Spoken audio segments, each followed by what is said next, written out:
Hətta buradan keçəndə belə çətinlik çəkir. Nəinki uşağı, biz valideynlə narahat oluruq. Poliklinika ilə bir yerdə məktəb düz gəlmir. Xəstələr var, gedən gələn var, təcilli yardımdır. Şagird indi gözləməlidir ki, təcilli yardım getsin, məsəl üçün bu keçsin sinifə daxil olsun. Burada piyada vurma halları olubmu?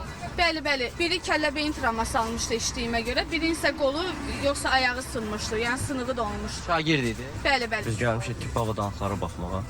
Gözləyirəm. Şagirdlər üçün böyük problemdir. Bura Tip həm TikTok dərsə gəlirlər, istəyirəm. həm oynamağa yerləri yox. Şagirdlər də yoldan qorxu içində istifadə etdiklərini deyir. Çünki hər an təhlükə var. Maşınlar çox sıx-sıx dayanırlar. Biz hərəkət etməyə qorxa-qorxa elə bir 2 ildir burada oxuyuram, qorxa-qorxa gəlib gedirik məktəbə. Keçmək olmur.